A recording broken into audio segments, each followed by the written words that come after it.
নাগরিক প্রতিদিনের অডিও নিউজে স্বাগত। দিনের শীর্ষ খবরগুলো জানিয়ে দিচ্ছি আমি সঞ্জিত আফরিন সোনিয়া।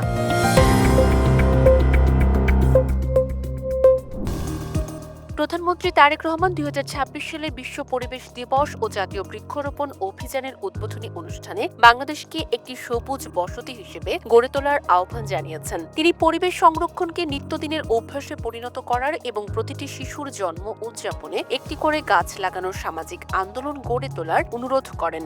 বঙ্গবন্ধু আন্তর্জাতিক সম্মেলন কেন্দ্রে আয়োজিত এই অনুষ্ঠানে তিনি বনায়ন পুরস্কার ও লভ্যাংশের চেক বিতরণ করেন। প্রধানমন্ত্রী তার সরকারের ৫ বছরে ২৫ কোটি গাছ লাগানোর লক্ষ্যমাত্রার কথা উল্লেখ করে পরিবেশের জন্য ক্ষতিকর গাছ পরিহার করে দেশীয় ও বিপন্ন প্রজাতির গাছ রোপণ এবং সেগুলোর সঠিক পরিচর্যার উপর জোর দেন। একই সঙ্গে তিনি ইকোসিস্টেম রক্ষা, নদী বাঁচানো এবং বর্জ্য ব্যবস্থাপনায় আমূল পরিবর্তনের তাগিদ দেন।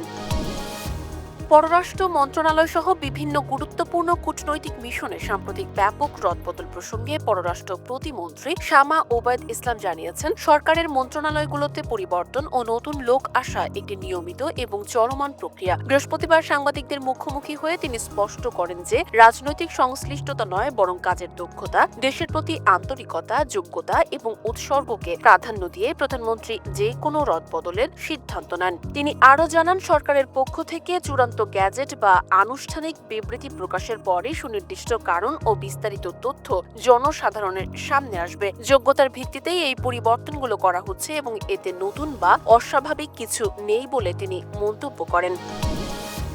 নাটোরের লালপুর উপজেলায় গবাদি পশুর মধ্যে লাম্পি স্কিন ডিজিজ মহামারী আকার ধারণ করেছে। উপজেলার প্রায় ১,৫৩,০০০ গরুর মধ্যে ইতোমধ্যে ২০,০০০-এরও বেশি আক্রান্ত হয়েছে এবং সরকারি হিসাবে ৩৬টি গরুর মৃত্যু হয়েছে, যদিও স্থানীয়দের দাবি এই সংখ্যা আরও বেশি।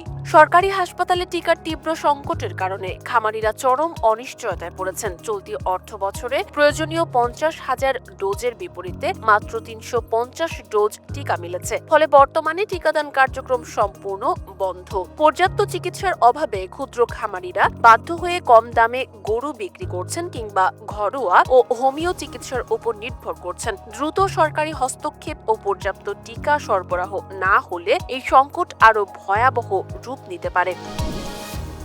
ভারতের পশ্চিমবঙ্গ রাজ্যে ক্ষমতায় আসার পর মুখ্যমন্ত্রী শুভেন্দু অধিকারী উত্তরপ্রদেশের মুখ্যমন্ত্রী যোগী আদিত্যনাথের বুলডোজার ও এনকাউন্টার নীতির আদলে অপরাধ দমনে কঠোর পদক্ষেপ নেওয়া শুরু করেছেন। সম্প্রতি দক্ষিণ ২৪ পরগনায় এক নাবালিকা ধর্ষণ ও খুনের আসামির পুলিশি এনকাউন্টারে মৃত্যুকে কেন্দ্র করে রাজ্য রাজনীতি উত্তপ্ত হয়ে উঠেছে। কংগ্রেস সহ বিরোধীরা বিচার বিভাগীয় তদন্তের দাবি জানালেও শাসক দল বিজেপি একে অপরাধীদের বিরুদ্ধে সরকারের দেওয়া প্রতিশ্রুতির বাস্তবায়ন হিসেবে দেখছে। এর আগে রাজ্যে গুন্ডা দমন আইন পাশ করা হয়েছে। ৭০-এর দশকের নকশাল দমনের পর পশ্চিমবঙ্গে আবারও এই বিতর্কিত এনকাউন্টার নীতির প্রত্যাবর্তন ঘটল, যা নিয়ে মানবাধিকার কর্মী ও রাজনৈতিক মহলে তীব্র আলোচনা সমালোচনা চলছে।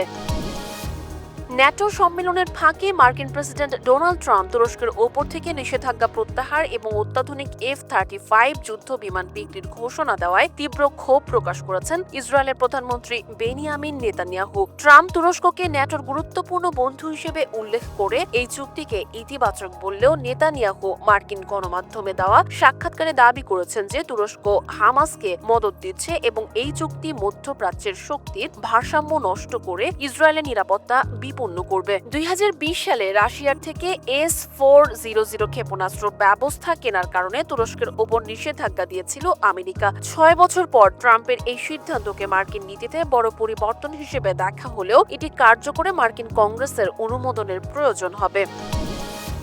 ফুটবল বিশ্বকাপের কোয়ার্টার ফাইনাল পর্বের খেলা শুরু হতে যাচ্ছে, যেখানে France, Morocco, Spain, Belgium, Norway, England, Argentina ও সুইজারল্যান্ড এই ৮টি দল সেমিফাইনালে ওঠার লড়াইয়ে মুখোমুখি হবে। এই হাই ভোল্টেজ ম্যাচগুলোর আগে তথ্য উপাত্ত বিশ্লেষণ করে ফুটবল বিশ্বের বহুল পরিচিত সুপার কম্পিউটার অপটা সেমিফাইনালিস্টদের নাম ভবিষ্যৎবাণী করেছে। আগের নকআউট পর্বের ম্যাচগুলোতে প্রায় নির্ভুল পূর্বাভাস দেওয়া এই প্রযুক্তি জানাচ্ছে যে কোয়ার্টার ফাইনালের বাধা টপকে সেমিফাইনালে টেবিলে জায়গা করে নেবে ফ্রান্স, স্পেন, ইংল্যান্ড এবং আর্জেন্টিনা। অপটার পরিসংখ্যান অনুযায়ী মরক্কোর বিরুদ্ধে ফ্রান্সের জয়ের সম্ভাবনা 73.88% এবং সুইজারল্যান্ডের বিরুদ্ধে আর্জেন্টিনার সম্ভাবনা 69.13%। তাছাড়া এই সুপার কম্পিউটারের মতে শিরোপা জয়ের সবচেয়ে বড় দাবিদার বর্তমান ফ্রান্স।